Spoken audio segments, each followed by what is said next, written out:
The magic number is 42. So long, and thanks for all the fish.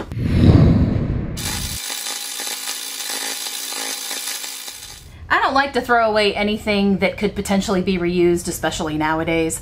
So when we had our water heater replaced recently... Hey, can I keep that stand? You can, yeah. Awesome. I'll put a piece of wood on it and call it a table. Throw it away.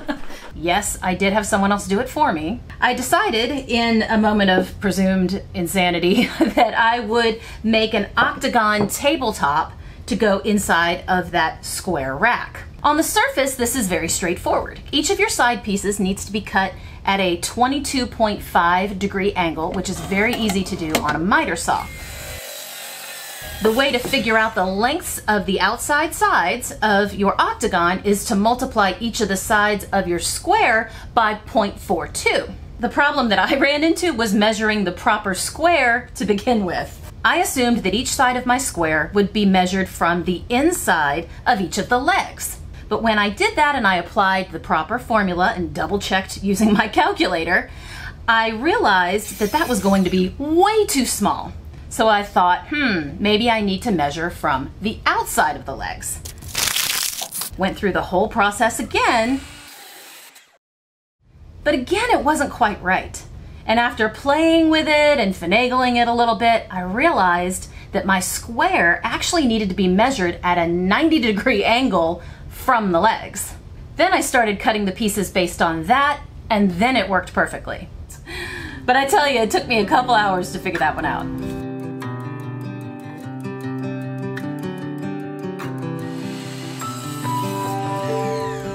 Now, as I mentioned, I don't like to throw anything away if I think I can reuse it. So what I'm using for this is some reclaimed balusters from my deck renovation recently. Some of the old ones that I was able to cut off the ends and still use some of the middle parts of them, as well as some of the scraps from the new balusters that I added on. And unfortunately, what I discovered is that the new balusters are actually about 1/8 of an inch smaller, both length and width-wise, which made creating something like this octagon that needs to fit perfectly a little bit challenging, and I'm gonna have to do a little bit of creative sanding in order to make that fit properly and look nice.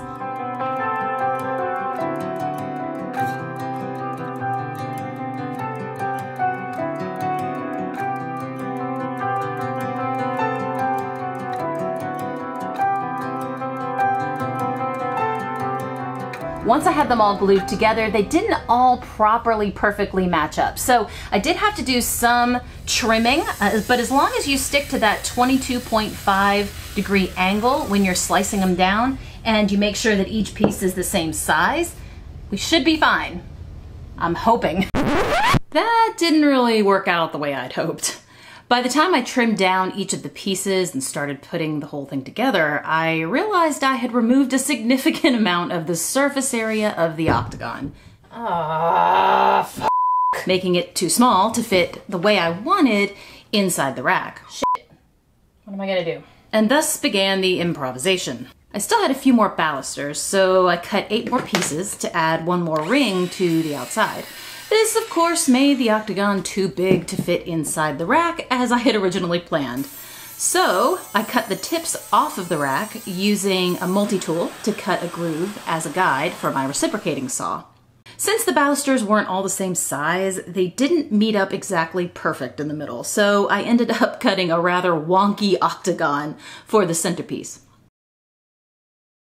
I added some 1/4-inch strips of poplar to the bottom side for extra stability. And I mixed up some wood filler using wood glue, sawdust, and some stain so that it would match nicely to fill in the gaps. With all of these improvisations, I had to sand the entire thing again once it was all put together, which pretty much negated having stained it prior to assembly.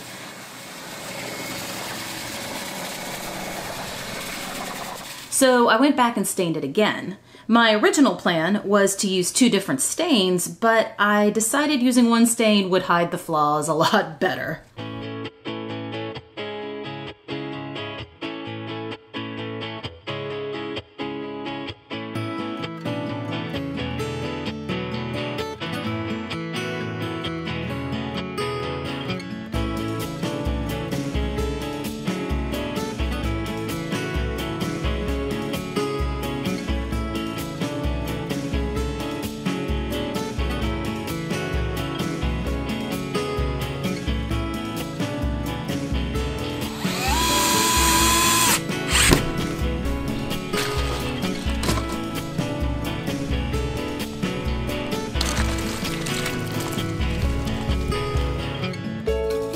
The other day I got a comment on one of my YouTube videos that said, "That was so helpful.